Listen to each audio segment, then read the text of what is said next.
మా వైఎస్ఆర్ కాంగ్రెస్ పార్టీ నాయకులపై దాడులు చేస్తూ వస్తున్నారు వరుసగా. గుళ్ళ దగ్గరికి వెళ్తే గుళ్ళ దగ్గర ఆపుతారు, ఇళ్ల మీదకి వచ్చి దాడులు చేస్తారు. నిన్నటికి నిన్న అన్ని గంటల పాటు పోలీసుల సమక్షంలో అంబటి రాంబాబు గారి ఇంటిపై జరిగినటువంటి దాడి రాష్ట్రంలో ప్రజాస్వామ్యం ఎలా ఉంది, అసలు ఉందా లేదా అనే ప్రశ్నకు దారితీస్తుంది. కర్రలు రాళ్లు పట్టుకుని ఇష్టం వచ్చినట్టు వాళ్ళ ఇంటిని ధ్వంసం చేశారు, కారును ధ్వంసం చేశారు, వాళ్ళ కుటుంబాన్ని భయభ్రాంతులకు గురి చేశారు. ఇదంతా మళ్ళీ రక్షించాల్సిన పోలీసుల సమక్షంలో. అరే ఇందాక గంట క్రితం జోగి రమేష్ గారి ఇంటి మీద కూడా పెట్రోల్ బాంబులు విసురుతారా? చంపేద్దామని డిసైడ్ అవుతారా ఏంటి మీరు? నాకు అర్థం కాదు.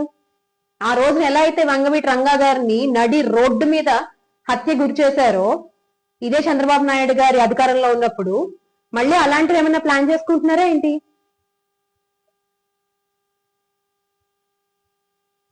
మీరు ఒక్క విషయం గుర్తుపెట్టుకోవాలి.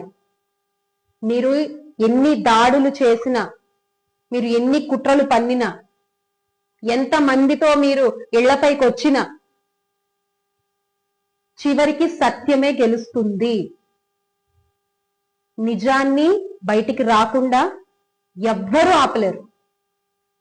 మరి ఈ రోజున పెదబాబు గారు చిన్నబాబు గారికి చెప్తున్నారో, చిన్నబాబు గారు పెదబాబు గారికి చెప్తున్నారో, ఎవరికి ఎవరు ఆదేశాలు ఇస్తున్నారో తెలియట్లేదు. కానీ పోలీసులు మాత్రం ఈ రెడ్ బుక్ రాజ్యాంగానికి కొమ్ము కాస్తూ యథేచ్ఛగా రెడ్ బుక్ రాజ్యాంగం ఆంధ్ర రాష్ట్రంలో అమలు పరిచేలా బాధ్యత తీసుకుని మరీ పనిచేస్తున్నారు.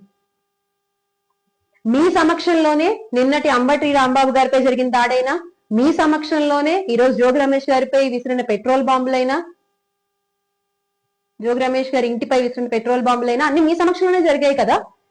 ఎందుకు రక్షించాల్సిన పోలీస్ డిపార్ట్మెంట్ ప్రేక్షకులుగా చూస్తూ ఉండిపోతుంది? ఎందుకు? ఈ రోజు మీరు ఎంత డైవర్ట్ చేసినా కూడా రాష్ట్ర ప్రజలు అన్ని గమనిస్తూనే ఉన్నారు అన్న విషయం మీరు మర్చిపోకూడదు. వైఎస్ఆర్ కాంగ్రెస్ పార్టీ మా నాయకులపై జరుగుతున్నటువంటి దాడుల్ని తీవ్రంగా ఖండిస్తున్నాము. ప్రెసిడెంట్ రూల్ ఇంపోజ్ చేయవలసిందిగా కోరుతున్నాము. కేంద్రం నుంచి బలగాలు రావాలి. ఎందుకంటే నమ్మకం లేదు. చంద్రబాబు నాయుడు గారి నాయకత్వంలో ప్రజాస్వామ్యం అమలవుతుంది ఆంధ్ర రాష్ట్రంలో అనే నమ్మకం పోయింది. అదే ఒక ఎక్స్ మినిస్టర్స్, ఎక్స్ ఎమ్మెల్యేల పరిస్థితి అలా ఉంటే సామాన్య ప్రజల పరిస్థితి ఏంటండి రాష్ట్రంలో ఈరోజు? వాళ్ళకే సెక్యూరిటీ లేదు, వాళ్ళ ప్రాణాలకే గ్యారంటీ లేదు. మామూలు ప్రజల పరిస్థితి ఏంటి? అందుకనే ప్రెసిడెంట్ రూల్ రావాలి, కేంద్రం నుంచి బలగాలు రావాల్సిందే. యూనియన్ మినిస్టర్ దీనిపై ప్రత్యేక శ్రద్ధ పెట్టాలి అని వైఎస్ఆర్ కాంగ్రెస్ పార్టీ కోరుకుంటోంది. చంద్రబాబు నాయుడు గారు అధికారంలో ఉన్నంత కాలం ప్రజాస్వామ్యానికి రక్షణ లేదు అని మరొకసారి తెలియజేసుకుంటూ, make Andhra great again with జగనన్న. జోహార్ వైఎస్ఆర్, జై జగన్.